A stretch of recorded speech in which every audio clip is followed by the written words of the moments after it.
The audience applause had barely died down when Ben Affleck walked onto the set. Not smile-walked, not the smooth, rehearsed entrance of an A-lister on a press tour. More like a reluctant appearance, a favor owed, a deal made. His hands were shoved deep into the pockets of his wrinkled black blazer. Eyes shielded behind tired sarcasm. Whoopi Goldberg looked up from her notes with a smile. But her eyes clocked him in an instant. He wasn't in the mood. "Ladies and gentlemen," she said. Voice cool as silk. "Please welcome Ben Affleck." Stuttered. Cheers. Some whistles. He gave a dry nod to the crowd. "Hey," he mumbled, then dropped into the chair like he was a punishment. Joy Behar leaned in from the panel. Faux friendly. "You all right there, Ben? You look like you just left a hostage situation." Laughter. Ben smirked, but there was no warmth behind it. "Something like that," he said, flat, hollow. Whoopi didn't waste time. "Let's get to it," she said, placing her card down like a challenge. "You've got a new movie. It's dark, it's raw, it's personal, but let's talk about something deeper. How are you doing, Ben?" That pause, too long, too careful. Ben looked at her, slowly, measured. "Depends on what kind of answer you are looking for." Whoopi didn't flinch, the kind that isn't a soundbite. The room tightened. "Okay," Ben said, leaning forward, elbows on his knees. "You want raw? I'm exhausted. I'm promoting a film I barely believe in anymore, dotting TMZ every morning, and trying to hold my personal life together while strangers dissect it online like it's public property." The room froze. He hadn't raised his voice, but the temperature shifted. Even Joy Behar blinked. Whoopi nodded. "Sounds like the price of fame." Ben leaned back. "No, it's the price of pretending fame is still worth it." You could hear a pin drop. She could pivot it. She didn't. "All right," Whoopi said, fingers clasped. "Then let's talk about the price. Because the last time you were on this show, you were still married, still sober, still smiling." A single breath escaped him, not a sigh. More like a restraint. Ben's jaw tensed. "You rehearsed that line, Whoopi?" "I didn't have to. The timeline speaks for itself." That was the moment. The crack. Ben straightened, his voice low but firm. "You're gonna go there. Where exactly do you think there is, Ben? Yeah? Bringing up my sobriety on national television like it's trivia. I am bringing up a story that the public's been watching unfold for years. You've made movies about addiction. You've spoken at events. It's not a secret. It's not a script either." He cut in, eyes narrow now. "It's not a talking point for your panel banter." A view's audience had gone quiet. No deagles, no claps, just that weird, collective stillness when people sense they're witnessing something real. Joy Behar tried to jump in. "Hey, we've all been through." "Don't," Ben said, sharp. "Don't make it a group therapy circle. You don't know me." Sarah Haynes opened her mouth, closed. "It," Whoopi leaned in, dead calm. "I've been in this chair long enough to know when someone walks in angry at the world. And when they're angry at themselves." That landed hard. Ben stared at her, like he didn't know whether to speak or stand. He chuckled. "Once, bitter. Congratulations," he said, pushing his chair back an inch. "That's your moment. You got it." The chair creaked. The air split. Was he leaving? Was he about to unload? The tension was nuclear. Whoopi didn't flinch. "Sit down, Vin." He froze. That wasn't a question. That was a command. But the rage in his chest was boiling. And all he said was, "Say one more thing about my family. One more thing and I walk." Ben didn't flinch at first. When Whoopi pressed him about the tabloids, the drinking, the marriage headlines, his jaw tensed. But he played it cool. He'd done this dance 1,000 times before. But this time, something was different. The room was quiet, too quiet. You could hear the audience breathing, waiting. Whoopi leaned in, her tone sharp but laced with faux sympathy. "So Ben, I think a lot of people watching are wondering when you look back at the choices you've made, especially in your relationships, do you ever feel like maybe you sabotage your own happiness?" A low collective swept across the audience. Ben blinked once, twice. He looked at her, not blinking anymore. The corners of his mouth didn't lift. His hands were clasped tight in his lap now, a pressure building behind the eyes.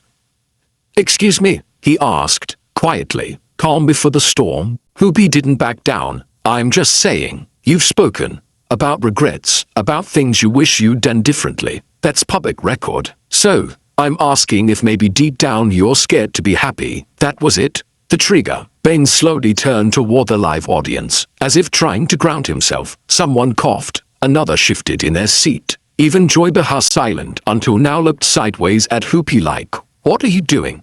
Affleck turned back. "I came here to talk about a film," he said, voiced low, controlled, "not to have my entire life dissected like I'm on a therapy couch. If I wanted that, I'd go back to rehab and sign a waiver." The crowd tensed. A few nervous laughs, but Whoopi wasn't done. "Ben, come on. You know how this works. You sit in that chair. You open the door. We're not TMZ. But we're not blind either. People want honesty." Affleck leaned forward, no longer performing, just speaking. "Honesty? Okay, here's honesty. I'm sick of this narrative. Every time I sit down with someone like you, I brace myself not for a question about my work, but for when you're gonna throw Jennifer in my face, or ask if I've relapsed. You don't want honesty. You want collapse." His voice didn't rise. That made it worse. You could feel the electricity shift. The control was gone. "I've made mistakes. I've owned them, but I don't owe anyone, not you. Not this audience." A breakdown on cue just so you can rake in views. The studio fell silent. Even Whoopi blinked, slightly thrown, but she recovered. "Then, I think you're overreacting. This isn't an ambush. You're projecting." That word. Ben tilted his head, let it hang in the air. Projecting. He stood up, slow, deliberate. The audience gasped. This wasn't a walk-off, not yet, but it was close. I have sat across from dozens of hosts, but I've never had one tell me I'm projecting like I'm some kind of broken case file. You wanna poke the bear, fine, but don't act surprised when it bros. Joy whispered something to Whoopi, a quiet warning, but it was too late. Ben Affleck looked across the panel.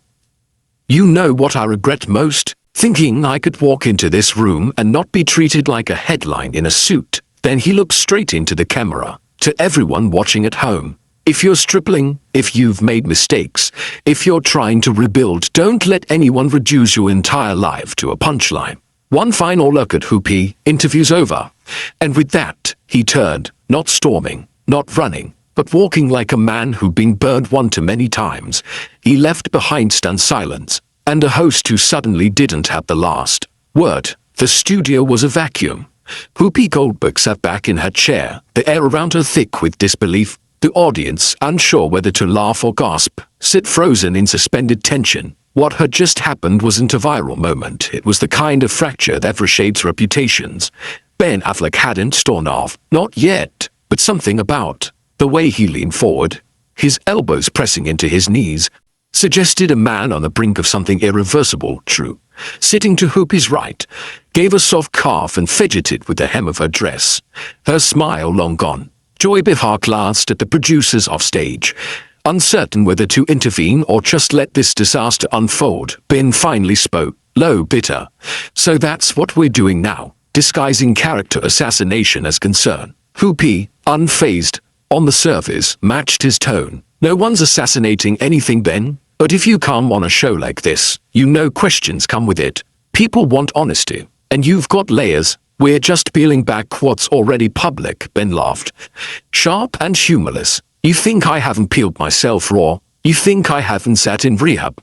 Cameras outside the windows, wondering if the next day's headline would call me a drunk, a deadbeat, a failure. The audience was silent. He turned to them, not looking for sympathy, just needing to be heard. "You all see the red carpets, the suits, the women I've loved. You think I'm some Hollywood robot playing Batman between therapy sessions. But I'm tired. I'm tired of sitting in chairs like this, pretending I'm okay with being dissected." Drew tried to soften the air. "Ben, no one here thinks you're a robot. I think people just forget actors are human." That cracked him. For a brief second, something in his posture eased. But then he looked at Whoopi again, and it hardened all over again. "I've known pain, real pain, the kind that doesn't fit into sound bites. And you turn it into a ratings bump." Whoopi didn't flinch. "You think this is about ratings? We invited you because we respect your work, your journey. But the moment someone holds a mirror to you,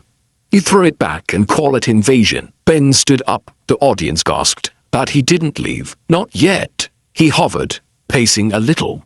The cord from his MIC pulling taut as a stagehand appeared at the edge with a replacement just in case he yanked his off. "You want a mirror?" he said. "Fine, here's one." The public doesn't care about the truth, they care about the illusion. They want to see me with Jennifer, then drunk, then sobered, then broken again. It's a cycle. I'm not a person to them, I'm content. Joy spoke up now. "Ben, this isn't Twitter. This is real time. We're sitting here with you. If you're hurting, say that. Don't set the set on fire to make a point." He turned slowly. "You want honesty? I don't even know who I am. Off camera anymore. Silence.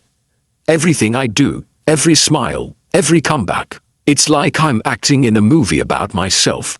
The room shifted. The audience wasn't angry. They were quiet, still, listening. Something in Ben's voice cracked just enough to show he wasn't angry for sport. He was unraveling. Whoopi leaned forward. "Then maybe this is where you start being you again. No filters, no roles, just talk for a moment." No one moved. Ben looked around, and then he sat back down, but the air was changed. The next question would be casual. The next moment could make or break what came next. They had touched the nerve, and a reckoning was coming. Whoopi's smile was gone. Her hand hovered over the mug on the table that she didn't drink. She just stared across the space between them, where Ben Affleck sat like a lit fuse. There was no more pretending, no soft landing, no commercial break to escape to. Joy tried to pivot. "Let's take a step back," Ben cut her off. No, let's not." He turned back to Whoopi. "You want honesty? Here's your headline. I'm exhausted, not from acting, not from directing, from this, from sitting in chairs like this one, with people like you, picking through my life like it's a dead animal on a lab table." Whoopi's voice was low. "We ask questions, Ben. That's the job. No, you push buttons. You dig for blood." There was no laughter now. The audience was silent. Phones grips tight. Some held low and recording. Some trembling just slightly. Ben leaned forward. "I sat here out of respect. I knew it would get uncomfortable, but I didn't expect you to mock the worst parts of my life. Rehab, my kids. That's not journalism. It's entertainment cannibalism." Whoopi stayed calm, but her voice cracked. "We didn't mock anything." He pointed at her. "You smirked when you said Ben's been busy with bottles or with Batman. That wasn't journalism. That was cruelty wrapped in applause." Whoopi looked down, inhaled once, nodded. She said nothing, and then Ben stood. The crowd didn't gasp. They didn't dare. He looked to Joy. "You want to talk about movies next? Pretend we didn't just drag my sword across this floor." She didn't respond. He looked back at Whoopi, and in a voice that was quieter than it had any right to be, he said, "You were better than this. I thought you were better." Then he turned, walked around the coffee table, and exited stage left. No wave. No farewell. No spin. Just con. The silence hung in the air like fog after a fire, and for the first time in years, Whoopi Goldberg had nothing to say. If that shook you, if you felt the weight of that silence, you already know this wasn't just another episode. This was the episode. Tap subscribe, hit that bell, like the video and comment below. See you in the next video.